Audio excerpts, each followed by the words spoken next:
দিনদার ইমানদার মুরব্বিয়ানে কেরাম, সম্মুখে উপস্থিত শ্রদ্ধের, স্নেহের ও সমবয়সের শ্রোতামণ্ডলী, পর্দার অন্তরালে মা ও ভগ্নীগণ, প্রশংসা জ্ঞাপন করছি সেই আল্লাহর, যে আল্লাহ আজকে মাদ্রাসার উন্নতিকল্পে সুন্দর একটি মাহফিল আয়োজন করার পরে কিছু কথা বলার জন্য ও শোনার জন্য আমাদেরকে একত্রিত হওয়ার তৌফিক এনায়েত করেছেন। সেই মহান মুনিবের দরবারে শুকরিয়া জ্ঞাপন করে সকলেই পড়ছি আলহামদুলিল্লাহ।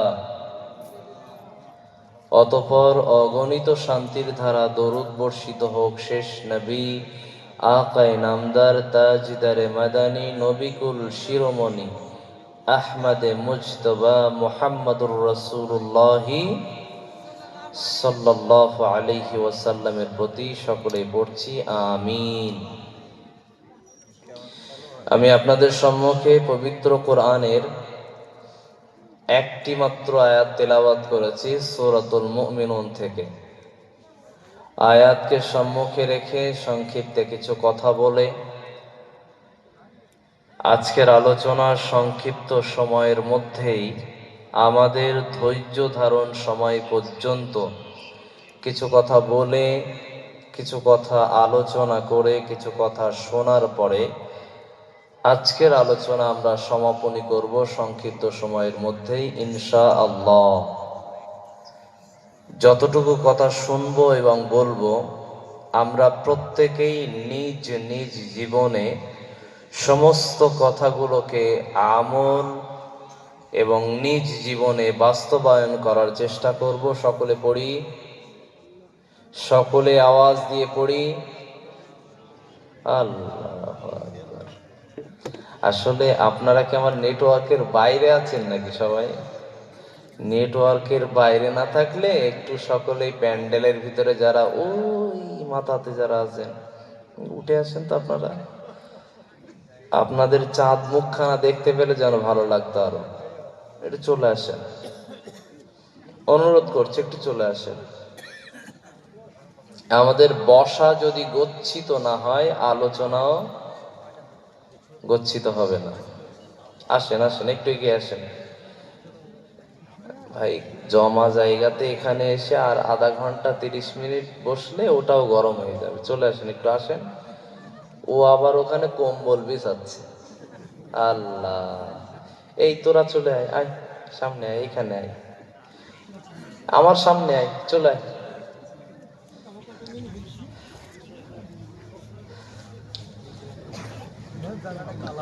ঝাড়খণ্ডে একটা মাহফিলে গিয়েছি।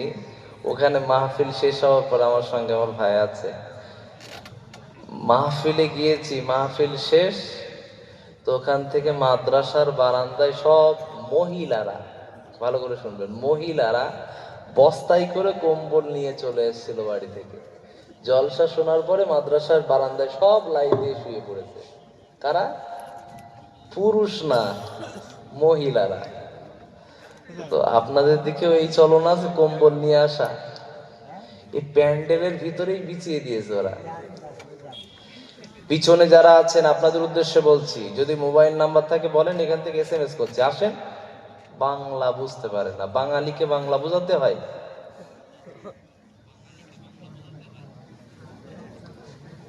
আমি আবারও বলছি, আলোচনা গচ্ছিত করতে গেলে মানুষগুলোকে শৃঙ্খলিত ভাবে বসার জায়গায় আসতে হবে। এই যে মাঝে মাঝে ফাঁকা রাখছেন, আপনাদের কি মনে হয় এগুলো ভালো জিনিস, ভালো অভ্যাস? না। আমরা যারা কোরআন এবং হাদিস মান্যওয়ালা দাবি করি, আমরা কি বলি? না না না, আপনাদের কথা বলার প্রয়োজন নাই। এই যে চাচা যান, আপনাদের কথা বলতে হবে না। চাচাজি চাচাজি, আর না না, আমার দিকে আমার দিকে আমার দিকে। আপনারা কথা বললে মানুষ মাইন্ডে নিতে পারে, আমি কথা বললে কিছু মনে করবে না। আমরা যারা কোরআন এবং হাদিস মান্যওয়ালা দাবি করি, আমরা কি বলি যখন নামাজের আগে হয়? খালি জায়গা পূরণ করেন, কাঁধে কাঁধ মিলিয়ে পায়ে পা মিলিয়ে কাতার সোজা করেন। আমরাই তো মানুষকে শিক্ষা দেই, আমরাই তো সমস্ত মুসলমানদের কাছে দাওয়াত দেই যে খালি জায়গা পূরণ করেন। আমরাই যদি শয়তানের বসার জায়গাগুলোকে ফাঁকা রেখে দেই, তো অন্যরা আমাদের কাছ থেকে কি শিখবে? মেসেজ কি ভালো পাবে? জি না। আমরা নিজেরা প্রথমে যেটা বলবো নিজেরাই সেটা যদি মেনে চলি, বাস্তবায়ন করি, তাহলে অপরের কাছে দাওয়াত দিতে আমাদের কি হবে? সহজ হবে। নিজে প্রথমে মানলে আমাকে দেখে দেখে অন্য মানুষরাও মানতে শিখবে। তাই আসি, আমরা যারা পিছনে আছি সামনের খালি জায়গা পূরণ করে নেবে ইনশাআল্লাহ। অনুরোধ রাখলাম, যাদের মাইন্ডে লাগবে অবশ্যই আসবেন, যাদের মনে হবে না না মানবো না, আপনার ব্যক্তিত্বের ব্যাপার। আল্লাহ পাক রব্বুল আলামিন তিনি পবিত্র কোরআনের ভিতরে যে আয়াতটি দিলেন, আমি আয়াতকে তেলাওয়াত করেছি, আয়াতকে সম্মুখে রেখে কিছু কথা বলবো। জাহান্নামী নারীর পরিচয় এ সম্পর্কে সংক্ষিপ্তে কিছু কথা বলবো। এবং আমাদের উদ্দেশ্য কিন্তু এটা নয় যে আমাদের বোন আমাদের মাদেরকে আমরা জাহান্নামী বলে পরিচয়ই দেই, জি না। আমাদের কনসেপ্ট, আমাদের ইচ্ছা, আমাদের কোন রকম নিয়ত এটা নাই যে আমাদের মা বোনরা জাহান্নামী হয়ে যাক, এটা আমাদের চাওয়া নয়। কিন্তু বিশ্বনবী সাল্লাল্লাহু আলাইহি ওয়াসাল্লাম নারী জাতিদেরকে জাহান্নামী বলে কোন কোন জায়গাতে সম্বোধন করেছেন। কেন? তার কারণ কয়েকটি, কারণ নিয়ে আমি আলোচনা করব ইনশাআল্লাহ। নারীদের ভিতরে কিছু কিছু বৈশিষ্ট্য আছে, যেই বৈশিষ্ট্যগুলো থাকলে সে নামাজও যদি পড়ে তাও জাহান্নামী হবে, রোজাও যদি রাখে তাও জাহান্নামী হবে, হজও যদি করে তাও জাহান্নামী হবে, তাহাজ্জুদও যদি পড়ে তবুও জাহান্নামী হবে, যদি এই বৈশিষ্ট্যগুলো যদি তার ভিতরে থেকে যায়। আল্লাহ রাসূল সাল্লাল্লাহু আলাইহি ওয়াসাল্লামের এই কথা বলার আগে আমাদের মা এবং বোনেরা, পৃথিবীতে যে সম্মানিতা জাতি, পৃথিবীতে যে সম্মানিতা নারী, এই বিষয়ে সংক্ষিপ্তে কিছু কথা বলি। আল্লাহ পাক রব্বুল আলামিন তিনি মহিলা জাতিকে, নারী জাতিকে কতটা সম্মানিতা বানিয়েছেন এটা নিয়ে আমরা একটু লক্ষ্য করি। আল্লাহ পাক তিনি মহিলা জাতিকে সম্মানিতা বানিয়েছেন। ফেরাউনের ঘরে একজন স্ত্রীকে আল্লাহ রাখলেন। নবী মুসার ইসলামটাকে যখন গ্রহণ করলেন আসিয়া, সে সময়ের পরে সে তারপর থেকে ইসলাম গ্রহণ করে নবী মুসার ধর্মটাকে, শরিয়াহটাকে যখন মেনে নিল, ফেরাউন তারপর থেকে তার উপরে জুলুম, নির্যাতন, অত্যাচার, নিপীড়ন শুরু করলো। এতে যখন দেখলো নবী মুসার ধর্মটাকে সে ত্যাগ করে নাই, নিজ স্বামীকে প্রভু হিসাবে মানে নাই, সব থেকে ওই সময়ের বড় রব হিসাবে স্বীকৃতি দেয় নাই, সে সময় তার স্ত্রীকে সে কি করলো? খাবারের ব্যাপারে জুলুম করতে শুরু করলো। খেয়াল রাখবেন, যত পুরুষ স্ত্রীকে খাবারের ব্যাপারে খোটা দেয় এরা হলো ফেরাউনের জাতি। আবারও বলছি, যত পুরুষ স্ত্রীকে খাবারের ব্যাপারে খোটা দেয় এই সমস্ত পুরুষরা হলো ফেরাউনের স্বভাবের জাতি। আসি আবার মূল কথায়, ফেরাউন তার স্ত্রী নামক আসিয়াকে সে কষ্ট দিতে শুরু করলো খাবারের ব্যাপারে, খাবার বন্ধ করতে শুরু করলো। দিনে যেখানে 3 বার করে খাদ্য পেত, সেই মহারানী সে একজন রানী, রাজার স্ত্রী, তারপরেও তার দিনে মাত্র 1 বার করে খাবার দিত। এরপরে যখন সে ধর্ম ত্যাগ না করলো, তখন সে আবারও কি করলো? স্ত্রীকে অত্যাচার করার জন্য স্ত্রীকে কারাবন্দী করে দিল। গৃহবন্দী নয়, ঘর থেকে বের হওয়া নয়, একেবারে জেলখানার গর্তে ভরে দিল। সেখানে খাবার দিল কাদের মতো? সব থেকে নিম্নমানের, সব থেকে খারাপ খাদ্য, সেইটা তাকে পৌঁছানো হতো। এরপরেও তখনও আবার অফার করা হতো, যদি তুমি নবী মুসার শরিয়া অর্থাৎ ধর্মটাকে যদি ত্যাগ করে দাও, তাহলে শুধু নবী মুসার ধর্মটাকে ত্যাগ করে দিলেই তোমাকে জেল থেকে মুক্ত করা হবে। সে তখনও ছাড়ে নাই। সে তখনও ছিল কি, আল্লাহর দ্বীনের ওপরে সম্পূর্ণ অটল ছিল। এ সময়ের পরে যখন তাকে কোনো রকম ভাবে তার ধর্ম থেকে অর্থাৎ তার ঈমান আনায়ন ওই অবস্থা থেকে পরিবর্তন করা গেল না, তখন তার উপরে আবার নিপীড়ন চালু করা হলো। এই নিপীড়নের শেষ প্রান্তে একটা জায়গা এলো, তাকে নিয়ে যাওয়া হলো একটা পাহাড়ের কাছাকাছি, নিয়ে এবারে হুমকি দেওয়া হলো। কি হুমকি? যেটা সিরিয়াস হুমকি ছিল, যে এখানে যদি তুমি ধর্মটাকে ত্যাগ করে দাও, তাহলে তোমাকে আবার পুনরায় রানী বানানো হবে, তোমাকে সসম্মানে সম্মানিত রাখা হবে। কিন্তু যদি নবী মুসার ধর্মটাকে যদি ত্যাগ না করো, তাহলে তোমাকে এই পাহাড়ের এখানে যে বড় বড় পাথর আছে, ওই পাথর দিয়ে তোমাকে পিষে মেরে ফেলে দেওয়া হবে। এটা জীবন্ত অবস্থায় শুনতে হচ্ছে। এ সময়ও একই কথা বলেছিলেন, আমি আল্লাহর উপর ঈমান এনেছি, ওই ঈমান থেকে আমি পিছপা হতে পারবো না। আমি বোঝাতে যাচ্ছি, মহিলারা যদি ঈমান আনে, মহিলাদের ঈমানও বলবান আছে, মহিলাদের ঈমানও অনেক শক্তিশালী আছে। এরকম মহিলা বর্তমান সময়েও বেঁচে আছে, এমন নারী জাতি বর্তমান সময়ে পৃথিবীতে অবশ্যই আছে, বিদ্যমান।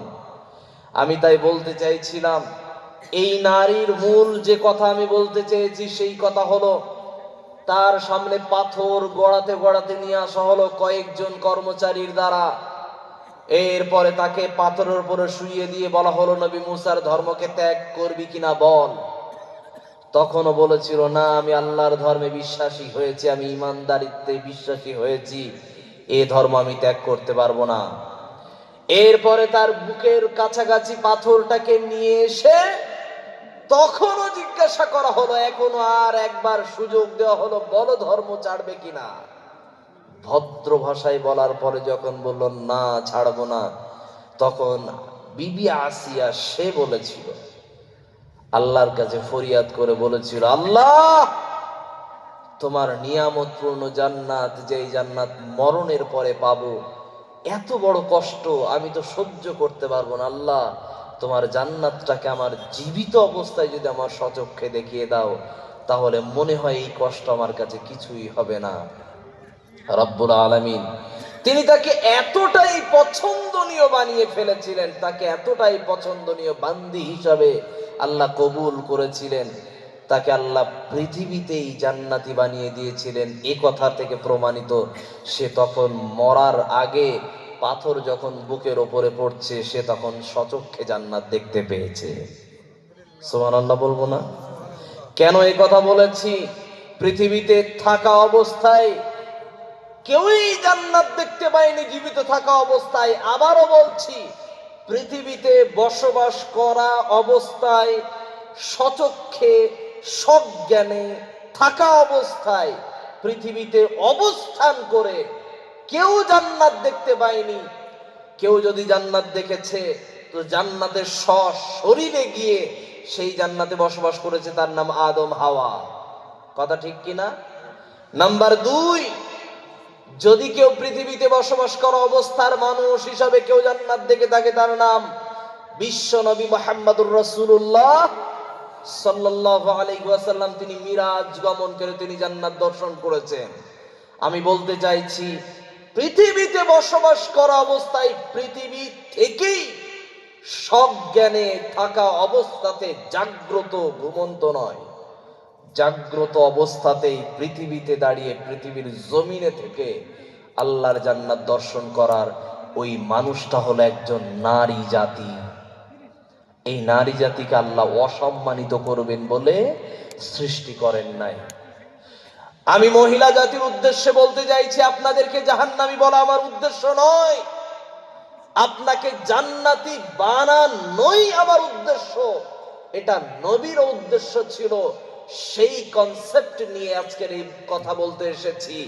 82 নাম্বার কথায়, যদি সম্মানিতা নারী হিসাবে যদি কাউকে দেখতে চান, তাহলে পৃথিবীতেই আল্লাহ পাক রব্বুল ইজ্জত এমন একটা মানুষকে সম্মানিতা বানিয়েছিলেন, ওই মানুষটার নাম খাদিজা রাদিয়াল্লাহু আনহা। সেই মানুষটা আল্লাহর রাসূলের জন্য জাবালে নূরে আল্লাহর রাসূলের জন্য খাদ্য বয়ে বয়ে নিয়ে চলে যেতেন। ওই সময় আল্লাহর রাসূল সাল্লাল্লাহু আলাইহি ওয়াসাল্লাম তিনি সেখানে ইবাদত করার জন্য যেতেন। তখন নবী, তিনি নবী হন নাই। নবী হওয়ার আগে থেকেই আল্লাহর রাসূল এরকম অভ্যস্ত ছিলেন। বিশ্ব নবী সাল্লাল্লাহু আলাইহি ওয়াসাল্লাম নবুয়ত প্রাপ্ত হলেন, খাদিজার কাছে কাঁপতে কাঁপতে এলেন, এসে বললেন, খাদিজা, আমি যেন কিছু একটা ভয় করেছি, আমার যেন কোনো একটা বিপদ আসতে চলেছে, তাই আমি বাড়িতে এসেছি। আল্লাহর রাসূলকে স্ত্রী হিসাবে খাদিজাতুল কুবরা রাদিয়াল্লাহু আনহা তিনি সান্ত্বনা দিয়ে বলেছিলেন, কি কথা জানেন? উচিত ছিল এই কথা যে যেই স্বামীর জন্য কষ্ট করে পাহাড়ের উপরে উঠে গিয়ে খাদ্য দিয়ে আসতে হয়, সেই স্বামী ভয় করেছে সেই পাহাড়ে নবুয়ত প্রাপ্ত হওয়ার কারণে যেন ভয় করার মতো একটা ব্যাপার ঘটেছে। গরমের সময় নবী কাঁপতে কাঁপতে বাড়ি ফিরছেন, এটা যেন একটা আজব কাণ্ড ব্যাপার।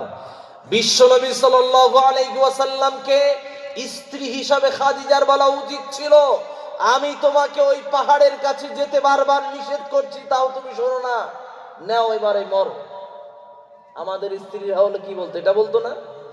এটাই বলতো।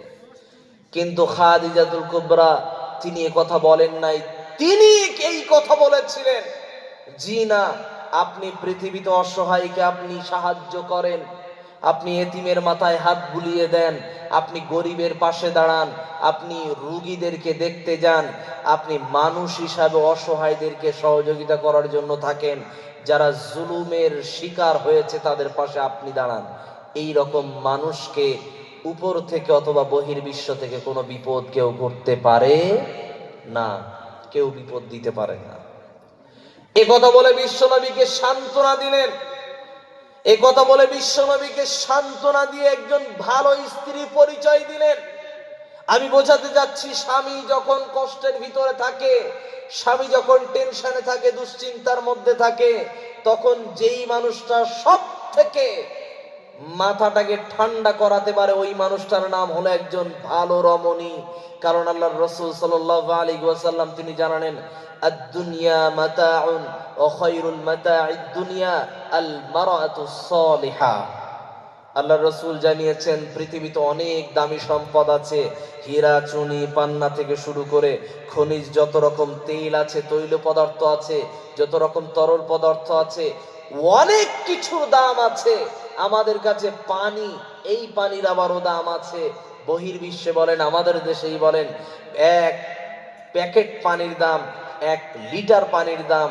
এরকম পানির কোয়ালিটি মেনটেন করতে করতে এই রকম পানিও আছে, মাত্র 1 লিটার পানির দামই 900 টাকা থেকে শুরু করে 3000 5000 টাকা পর্যন্ত, মাত্র 1 লিটার পানির দাম। আমি বলতে চাইছি, পৃথিবীতে এত দামি দামি সম্পদ থাকার পরেও আল্লাহর রাসূল বলছেন, পৃথিবীর এই দামি সম্পদ আমার কাছে কোনো গণ্য নাই। কিন্তু পৃথিবীতে সব থেকে দামি সম্পদের নাম নবী উচ্চারণ করে বলে দিলেন, আল মারআতুস সালিহা, সতী নারী, ভালো রমণী, ভালো একজন স্ত্রী। আল্লাহর রাসূলের স্ত্রী ছিলেন খাদিজা, সব থেকে ভালো স্ত্রী। আসি মূল কথায়, আল্লাহর রাসূলের কাছে এই খাদ্য বারবার নিয়ে যাওয়া আসা করতেন।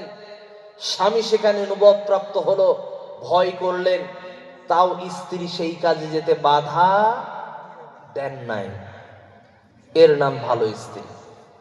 স্বামী যেই কাজ করছে, ওই কাজটা যদি সৎ হয়, ওই কাজটা যদি ভালো হয়, ওই কাজটা যদি অন্যায় না হয়, তাহলে স্বামীর ওই কাজে উৎসাহ দিতে হবে। এটা ভালো রমণীর কাজ। এই সময় আল্লাহর রাসূল সাল্লাল্লাহু আলাইহি ওয়াসাল্লাম সেখানে ইবাদতে মগ্ন থাকার পরে খাদিজা সেখানে বারবার খাদ্য নিয়ে যাওয়া আসা করতেন। এই কষ্টটাকে আল্লাহ পাক রব্বুল ইজ্জত এতটাই পছন্দনীয় ভাবে নিয়ে নিলেন, আল্লাহ পাক রব্বুল আলামিন খাদিজাতুল কুবরা রাদিয়াল্লাহু আনহা তিনি খাদ্য নিয়ে যাচ্ছেন বিশ্বনবীর কাছে।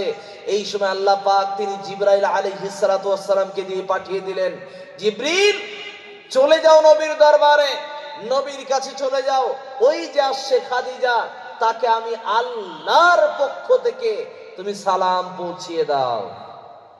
খেয়াল করে রাখবেন, পৃথিবীতে কোনো মানুষকে আল্লাহ আসমান থেকে স্পেশাল ভাবে কোনো মানুষকে আল্লাহ সালাম পাঠান নাই, শুধুমাত্র একজন নারী জাতিকে পাঠিয়েছেন, তার নাম খাদিজা। আমি আপনাকে বলছি, রমণী নারী, আপনি পৃথিবীর দামি সম্পদ, এটা আল্লাহ বলেছেন। আল্লাহ আপনাদেরকে আল্লাহ সালাম পাঠিয়েছেন। আল্লাহ আপনাদের পায়ের তলায় জান্নাত রেখেছে, পুরুষের পায়ের তলায় আল্লাহ জান্নাত রাখেন নাই। তাই বলছি, আপনি সম্মানিতা জাতি, আপনি জান্নাতি রমণী, আপনি জান্নাতি হতে পারবেন, এই বিশ্বাসেই আমরা বিশ্বাসী। আপনাদেরকে আমরা জাহান্নামী বলতে আসিনি। এরপরেও যারা মনে করবেন আমি জান্নাতি হতে চাই, তাহলে নিজেকে সংশোধন করতে হবে। কি কি থেকে? আল্লাহ রাসূল বলছেন, আল্লাহ রাসূল কারীম সাল্লাল্লাহু আলাইহি ওয়াসাল্লাম তিনি বললেন, খারাজা রাসূলুল্লাহ সাল্লাল্লাহু আলাইহি ওয়াসাল্লাম ফি আযহা আও ফিতর। আল্লাহ রাসূল সাল্লাল্লাহু আলাইহি ওয়াসাল্লাম ঈদুল ফিতরের দিনে অথবা ঈদুল আযহার দিনে আল্লাহর রাসূল তিনি মহিলাদের নিকট থেকে তিনি বেরিয়ে যাচ্ছিলেন। এমন সময় আল্লাহর রাসূল বললেন, ফামাররা আলান নিসাই ফাকালা ইয়া মা'শারান নিসাই তাসাদ্দাকনা ফাইন্নী উরিতুকুন্না আকতারা আহলিন নার। আল্লাহর রাসূল সাল্লাল্লাহু আলাইহি ওয়াসাল্লাম তিনি জানালেন, ও নারী জাতিরা, তোমাদেরকে আমি মিরাজে গমন করে আমি দেখেছি তোমরা বেশি বেশি জাহান্নামের ভিতরে আছো, তোমরা জাহান্নামের ভিতরে বেশি সংখ্যায় সীমাবদ্ধ আছো। তোমাদের ভিতরে তোমরা যদি ওই জাহান্নাম থেকে বাঁচতে চাও, তাহলে তোমাদের একটি কাজ করা লাগবে। আল্লাহর রাসূল প্রথমে জাহান্নাম থেকে বাঁচার উপায় বলে দিলেন। তারপরে জাহান্নামে কেন যায় মহিলারা, কেন বেশি যায়, এটারও কারণ নবী বলে দিলেন। জাহান্নাম থেকে মহিলা জাতি যদি বাঁচতে চায়, এক নম্বরে এদের কি করা লাগবে? তাসাদ্দাকনা।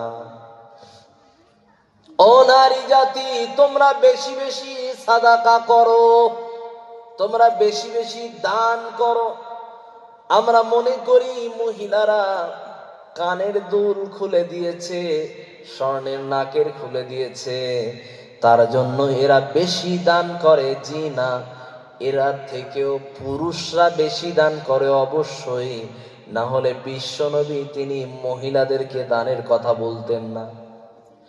স্পেশালি ভাবে মা বোনদের উদ্দেশ্যে বলি, আপনাদের কানের দুল পর্যন্ত সীমাবদ্ধ নয়, 200-100 পর্যন্ত সীমাবদ্ধ নয়।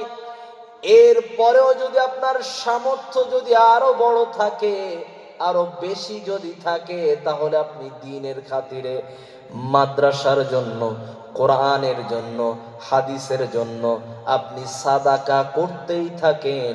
ওই রকম সাদাকা করতে থাকবেন যেই সাদাকাকে বলা হয় সাদাকায়ে জারিয়া। এই দানের কারণে আপনার জাহান্নাম থেকে মুক্ত হওয়ার সুযোগ আপনি পেয়ে যাবেন। এবার আল্লাহর রাসূল তিনি বললেন, ওরা জাহান্নামে বেশি বেশি যাবে কেন? তার দুইটি কারণ আল্লাহর রাসূল স্পেশালি ভাবে তিনি বললেন। এক নাম্বার, আল্লাহর রাসূল তিনি বললেন, মহিলা জাতিরা এবারে বিশ্ব নবীকে জিজ্ঞাসা করলেন, ও নবী, আমরা জাহান্নামে বেশি থাকবো, তার অন্যতম তো কোনো কারণ আছে, কারণটাই স্পেশাল ভাবে একটু বলেন। রাসূলুল্লাহ সাল্লাল্লাহু আলাইহি ওয়াসাল্লাম তিনি বললেন, তুকসিনাল লান ওয়া তাকফুরুনাল আশীর। এক নম্বরে, তোমরা বেশি বেশি যেন লানত করো। তোমরা সর্বসময় তোমাদের ভিতরে এই বৈশিষ্ট্য দেখা যায়, তোমরা একে অপরকে যেন সর্বসময় তোমরা লানত করতে থাকো। কখনো স্বামীর উপরে তোমরা অভিশাপ দাও, কখনো সন্তানকে তোমরা অভিশাপ করো। আবার কখনো তোমরা তোমাদের বাবাদেরকে অভিশাপ করো। ওদের কি হয়েছে? আলোচনা শেষ করে দেব? শেষ করে দেব? আলোচনা খারাপ লাগছে না ভাষা বুঝতে অসুবিধা হচ্ছে?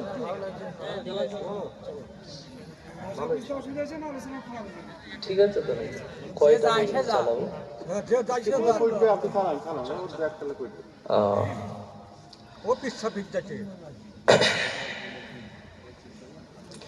আল্লাহ রাসূল সাল্লাল্লাহু আলাইহি ওয়াসাল্লাম তিনি নারী জাতিদের দিকে লক্ষ্য করে তিনি বললেন, তোমরা বেশি বেশি অভিশাপ দেওয়ার কারণে তোমরা জাহান্নামী হবে, বেশি বেশি লানত করার কারণে তোমরা জাহান্নামী হবে।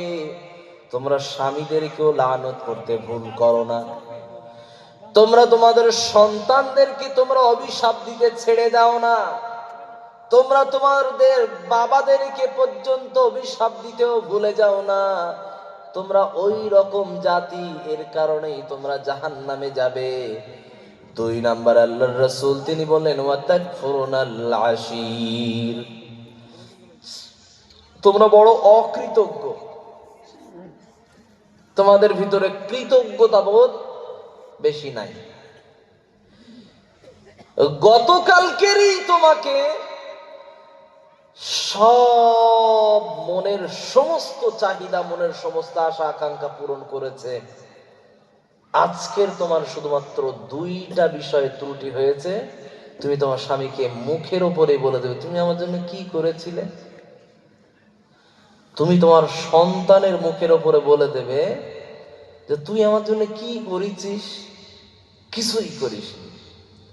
সন্তান বসে কাঁদতে থাকবে, তারপরে তোমার ভিতরে ন্যূনতম কোনো লজ্জাবোধ আসবে না, কাজ করবে না।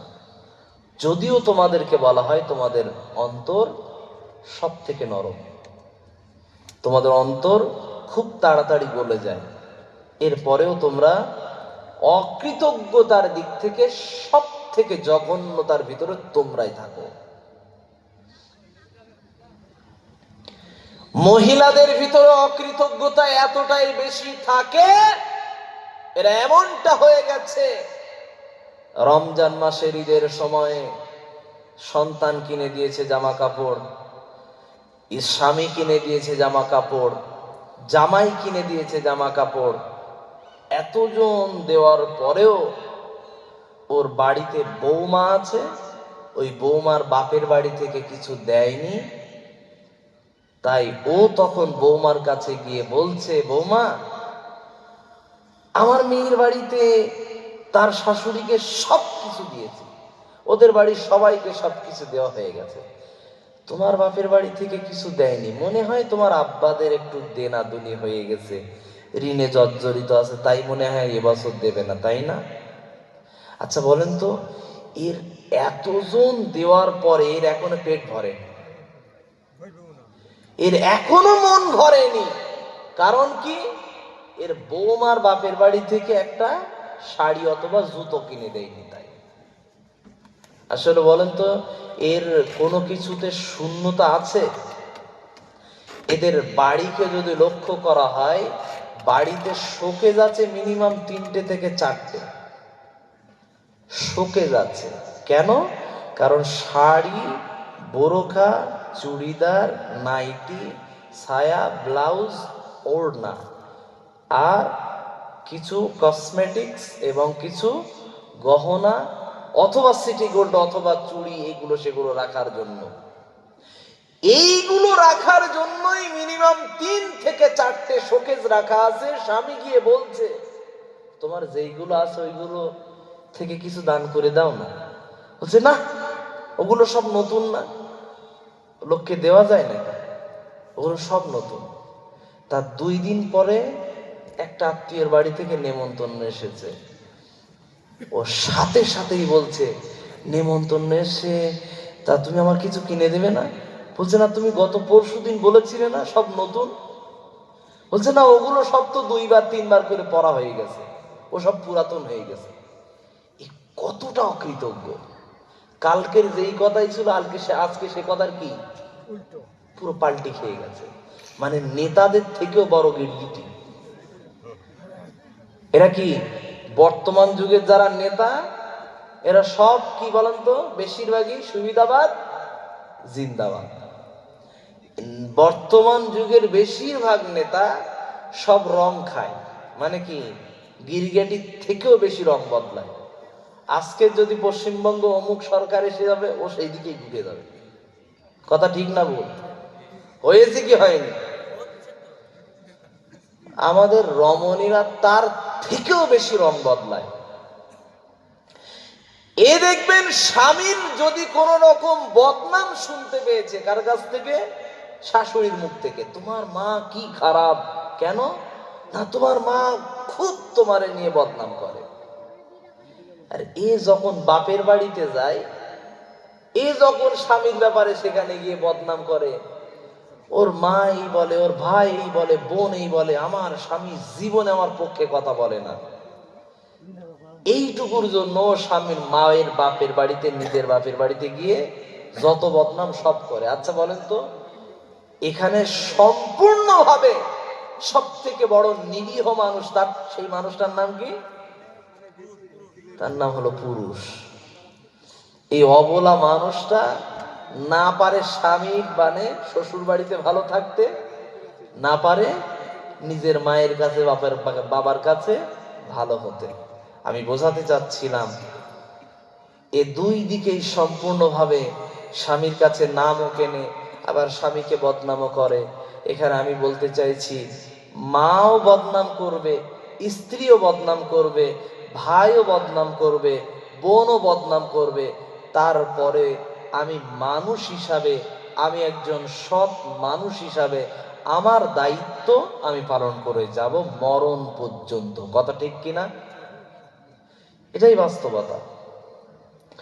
আল্লাহ রাসূল কারীম সাল্লাল্লাহু আলাইহি ওয়াসাল্লাম তিনি বলেন, ওয়া তাকফুরুনাল আশীর, মহিলারা অকৃতজ্ঞ হওয়ার কারণে জাহান্নামে যাবে।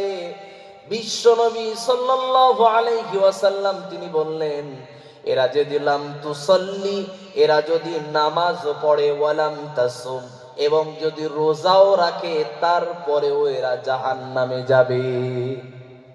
কথা আমি বলিনি, এই কথা বলছেন বিশ্বনবী সাল্লাল্লাহু আলাইহি ওয়াসাল্লাম। আল্লাহ রাসূল সাল্লাল্লাহু আলাইহি ওয়াসাল্লামের এই কথা আমরা পেয়ে যাব কোথায়? সহিহুল বুখারীর 304 নাম্বার হাদিসের ভিতর আমরা স্পষ্টভাবে পেয়ে যাব ইনশাআল্লাহ। আসি এরপরে আমাদের বন্ধের ভিতরে জাহান্নামে যাওয়ার কয়েকটি আরেকটি কারণ আমরা লক্ষ্য করি। আমাদের বোনেরা যখন বাড়ির ভিতরে থাকে, তখন এরা তাদের স্বামীদেরকে এভাবে কথা বলে, আজকের আমি রাস্তা দিয়ে যাচ্ছিলাম তো মুখ দেবর আমারে দেখে বলেছে, ভাবি তোমারে আজকে যা লাগছে না। এ কথা বলার পরে ওর পুরো মন খারাপ হয়ে গেছে। কেন?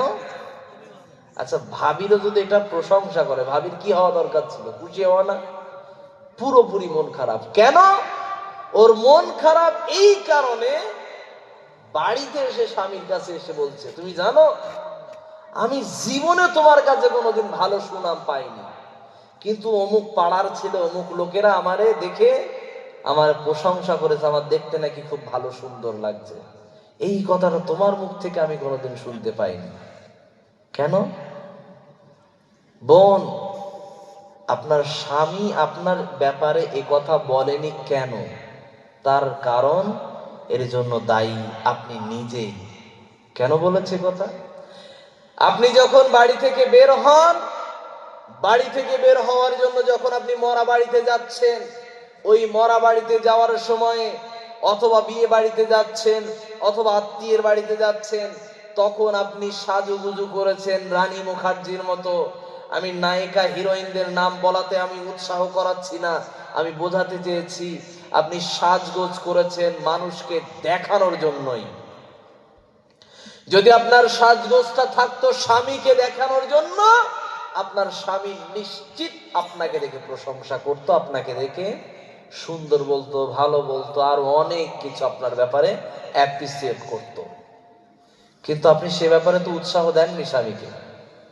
আপনি বাড়িতে থাকেন রানু মণ্ডল, আর রাস্তায় বের হন রানী মুখার্জি, তো আপনার স্বামীকে আপনাকে প্রশংসা করে? আপনাকে দেখে প্রশংসা করে না। এই জন্যই বলছি, বাড়িতেই সাজগোজ করেন, রাস্তাতে সাদামাটা ভাবেই চলে চলে ঘুরে বেড়ান। 2 নম্বরে এইখানে এই কথা বলার কারণ, আল্লাহর রাসূল বলছেন মহিলারা জাহান্নামী হবে। এর কারণ কি? নিসাউন কাসিয়াতুন আরিয়াতুন মুমিলাত আল মাইলাত। আল্লাহর রাসূল বললেন এরা এমন অঙ্গভঙ্গি নিয়ে ঘুরে বেড়াবে, এমন পোশাক পরিধান করে ঘুরে বেড়াবে, যেমন ভাবে কি থাকবে, এদের চুল থাকবে উঁচু, চুল অথবা বের হয়ে থাকবে, চুলগুলো শ্যাম্পু করে একদম সম্পূর্ণ খোলা অবস্থায় বহর রেখে মানুষকে দেখানোর জন্য ঘুরে বেড়াবে। এরপরে এদের পুরো যেন শরীরের সম্পূর্ণ পোশাকটা এমন থাকবে, পা কেমন, হাত কেমন, পিঠ কেমন, শরীরের গঠন কেমন, এটা মানুষকে দেখিয়ে বেড়াই। যদিও সে পোশাক পরেছে, তার পোশাক পরার পরেও তার শরীরের কোনো উঁচু নিচু কিছুই ঢেকে থাকে না, সম্পূর্ণ স্পষ্ট বোঝা যায়। এর কারণেই তো সে বলেছে যে ভাবি তোমার যে 3টে বাচ্চা, তোমার শরীর দেখে মনেই হয় না তোমার 3টে বাচ্চার মা তুমি। পর পুরুষ আপনাকে দেখে কথা বলতে পারে কি করে যে আপনি 3 বাচ্চা 4 বাচ্চার মা? এটা বিশ্বাস হয় না, বলে কি করে? এই জন্যই বলেছে আপনি এমন অঙ্গভঙ্গি নিয়ে ঘুরে বেড়ান, মানুষের কাছে নিজেকে উপস্থাপন করেছেন, সে নিজে থেকে সাজ এইভাবে আপনার জন্য গচ্ছিত করেছে শব্দমালা। আমি আপনাকে বলছি এই সাজগোজ, এই সুন্দর শরীরের যে সমস্ত পোশাক আপনি যতটুকু সৌন্দর্যমণ্ডিত করবেন, এটা মাত্র স্বামীর জন্য করেন, এটা সুন্নাত হিসাবে আদায় হয়ে যাবে। এই জন্য আল্লাহ রাসূল সাল্লাল্লাহু আলাইহি ওয়াসাল্লাম তিনি বলছেন এরা যখন রাস্তায় বের হবে, মহিলারা বের হবে, তো এদের পোশাক পরবে, কিন্তু পোশাক পরার পরেও এরা নিজেরা অপরের দিকে আকর্ষিত হবে, আবার অপরকে নিজের দিকে আকর্ষিত করবে। মানে মহিলারা যে অপরকে শুধুমাত্র আকর্ষিত করে এমনটা নয়, এরা এই সমস্ত পোশাক পরে নিজে অপর দিকে আকর্ষিত হওয়ার জন্যই। এই জন্যই বলছি মহিলার জাহান্নামী হওয়ার কারণ হিসাবে হবে এদের পোশাকের ভিতরে শালীনতা না থাকা, পোশাকের ভিতরে অশালীন পোশাক পরা। এই জন্যই বলছি মহিলাদের ভিতরে পর্দার প্রয়োজন। এই পর্দার কথা বলতে গেলেই আমাদের ভিতরে বহু নারীবাদী যত রকম মহিলা আছে, এরা বলে যত দোষ মহিলাদের, মহিলারা পোশাক ভালো করলেই ধর্ষণ কমে যাবে। জি না, পুরুষদেরও দায়িত্ব আছে। পুরুষদের পোশাকের যেমন মহিলাদের পোশাকের জন্য যেমন বলা হয়েছে, পুরুষদের নজরকে অবনত রাখার জন্য, নিচু রাখার জন্য, পুরুষদের নজরে পর্দা রাখার জন্য আল্লাহর রাসূল সাল্লাল্লাহু আলাইহি ওয়াসাল্লাম তিনি আইন করেছেন, বিধান দিয়েছেন। তাই আসি আমরা পুরুষরাও সংযত হই, নারীরাও সংযত হই, সমাজ সুশীল সমাজ তৈরি হয়ে যাবে, আদর্শ পরিবার তৈরি হয়ে যাবে এবং আমরা আদর্শ সমাজ পেয়ে যাব ইনশাআল্লাহ। আল্লাহর রাসূল কারীম সাল্লাল্লাহু আলাইহি ওয়াসাল্লাম তিনি বললেন মহিলাদের ভিতরে কুরুচিপূর্ণ অশালীন অশ্লীল ভাষা এদের ভিতরে থাকার কারণে এরা জাহান্নামী হবে। আল্লাহর রাসূল সাল্লাল্লাহু আলাইহি ওয়াসাল্লাম তিনি জানালেন আয়াতুল মুনাফিকি সালাত। আল্লাহর রাসূল সাল্লাল্লাহু আলাইহি ওয়াসাল্লাম বললেন মুনাফিকের ভিতরে বাহ্যিক দৃষ্টান্ত স্বরূপে স্পষ্ট পাওয়া যাবে মুনাফিকের নমুনা। এর ভিতরে যেটা মুনাফিকদের ভিতরে পাওয়া যাবে ওয়াইদা খাসামা ফাজারা। আল্লাহর রাসূল জানালেন এরা যখনই তর্ক বিতর্কে লিপ্ত হয়ে যায় তখন এরা গালিগুলোজ করে, কুরুচিপূর্ণ ভাষা ব্যবহার করে। এই রকমের কারণে এরা খারাপ ভাষা ব্যবহার করার কারণে আল্লাহর রাসূল সাল্লাল্লাহু আলাইহি ওয়াসাল্লাম এদেরকে বললেন এরা যে জাহান্নামী হবে এদের ভাষার কারণে। মেয়েরা কথা বেশি বলার কারণেই জাহান্নামী হবে। মেয়েরা কম কথা বলার কারণে এরা স্বামীর হাতে মার খায় না। এরা কথা বেশি বলার কারণে কি হয়, স্বামীর হাতে মার খায়। এরকম একটা ব্যাপার নিয়ে দেওবন্দি একজন আলেম, তার কাছে একটি প্রশ্ন এসেছে। তার নাম আশরাফ আলী থানবী রহমাতুল্লাহ আলাইহি। তিনি একটি ঘটনা উল্লেখ করতে গিয়ে তার কাছে একজন প্রশ্ন নিয়ে এসেছে যে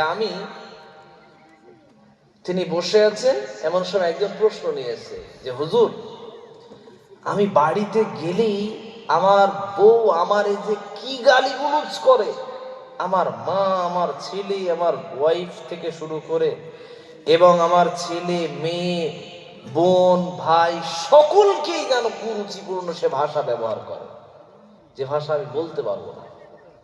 তো হুজুরের কাছে বলার পরে হুজুর বলল, তো কি হয়েছে, এটা সব বাড়িতেই তো কম বেশি ঘটে। বলার পরে বলল, না হুজুর, আপনার বাড়িতে তো এরকম ঘটনা ঘটে এটা বিশ্বাস করি না, কিন্তু আমার বাড়িতে বড্ড বেশি বাড়াবাড়ি হয়। তো বললো, এর জন্য তুমি কিছু ব্যবস্থা করো না? বললো, হুজুর প্রতিদিনই তো মারি। বললো, মারো তো ঠিকই তো আছে, তো সমস্যা কি, তাও বন্ধ হয় না? বললো, না হুজুর, তাও বন্ধ হয় না। তো কি করতে চাচ্ছ? বলছে, হুজুর আমি মারটা বন্ধ করতে চাচ্ছি। বলছে, তা মার বন্ধ করে দাও। বলছে, হুজুর তাও তো পারি না। গালিগুলো বন্ধ করার জন্য মারে, এই মারার পরে এখন এর মনে কি লেগেছে, দরদ লেগেছে যে আমার বউরে আর মারবো না। এই কথা বলার পরে হুজুর তখন বললো, মারটা তো বন্ধ করলেই হয়। বললো, হুজুর মার তো বন্ধ করতে পারছি না, ওটার উপায়টা বলেন, কিভাবে মারটা বন্ধ করবো?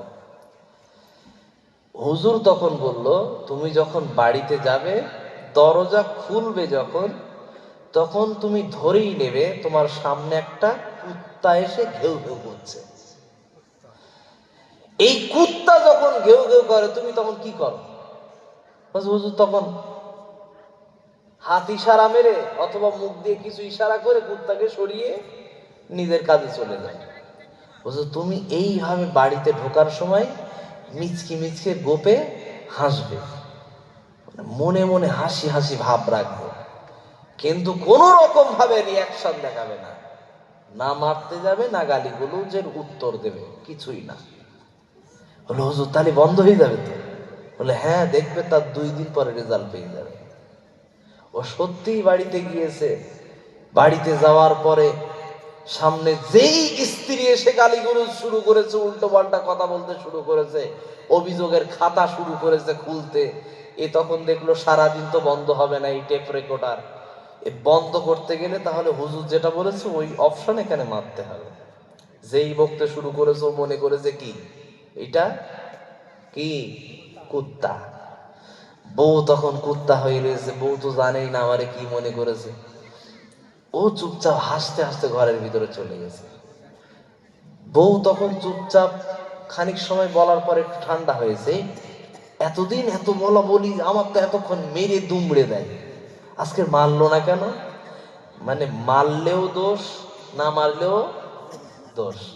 এ মার খেয়েছে এতদিন, এ একরকম অশান্তিতে ছিল, এখন মারছে না তার জন্য কি আবার অশান্তি।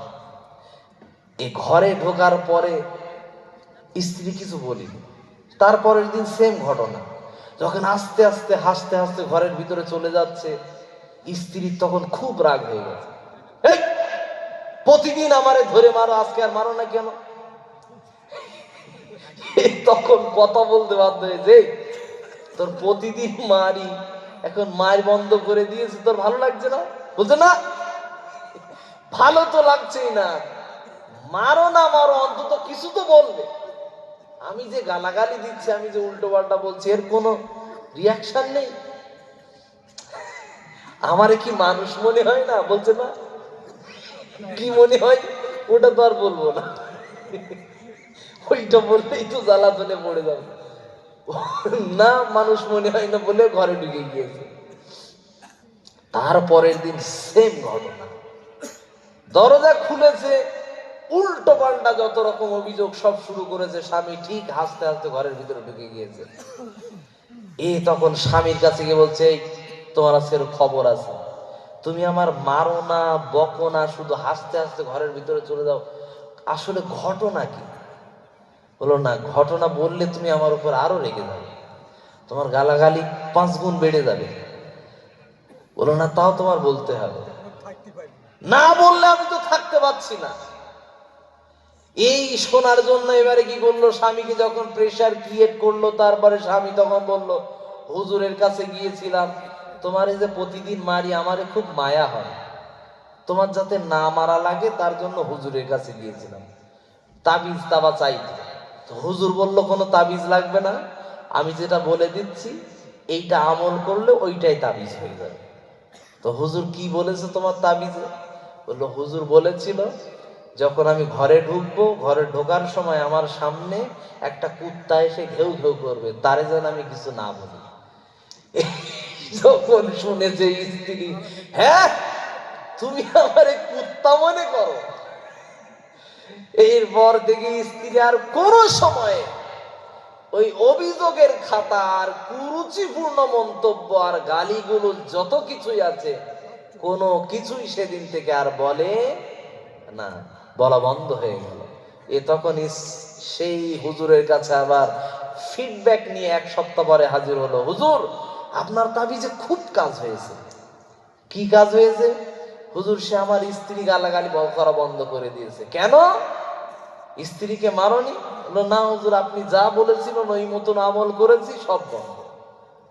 বলতে চাইছি, এদের ভিতরে অভ্যাস আছে, এরা কুরুচিপূর্ণ আচরণ করে, কুরুচিপূর্ণ ভাষা ব্যবহার করে, এই কারণেই এরা জাহান্নামে থাকবে।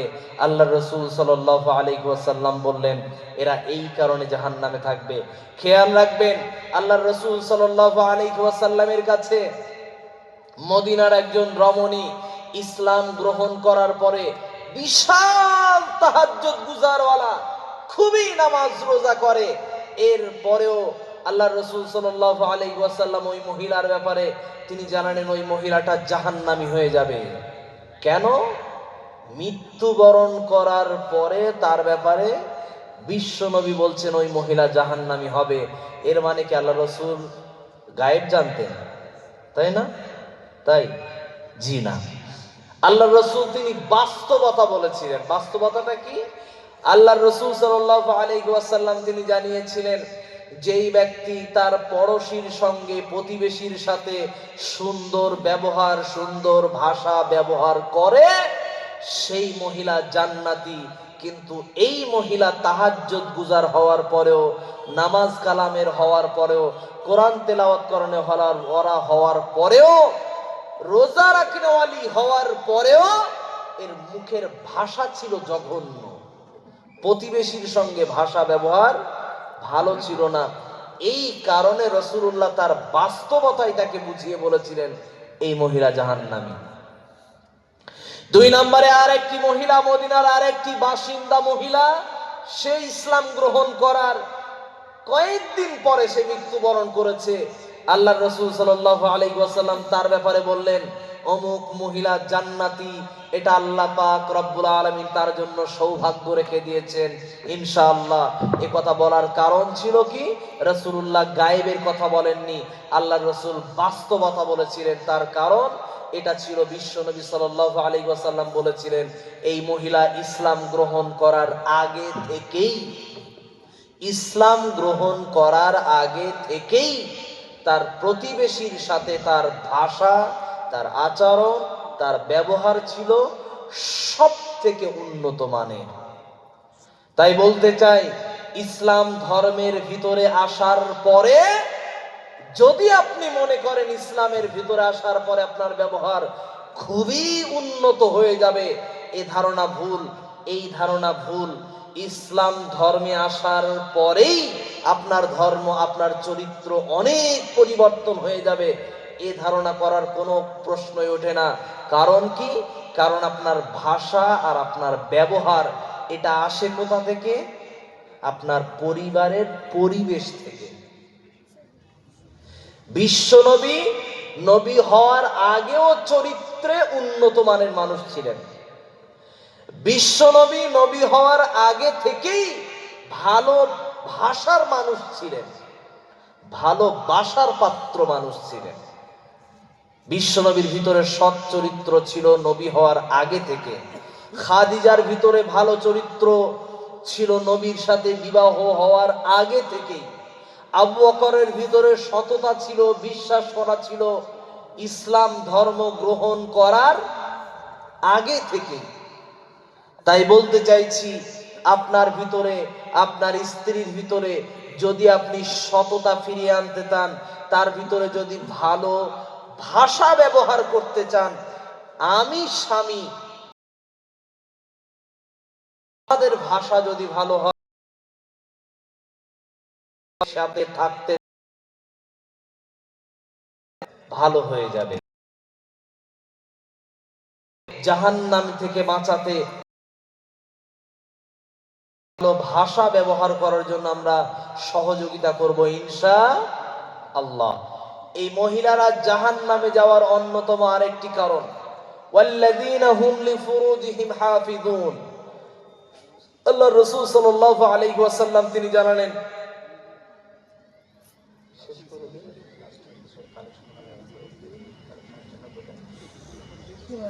ও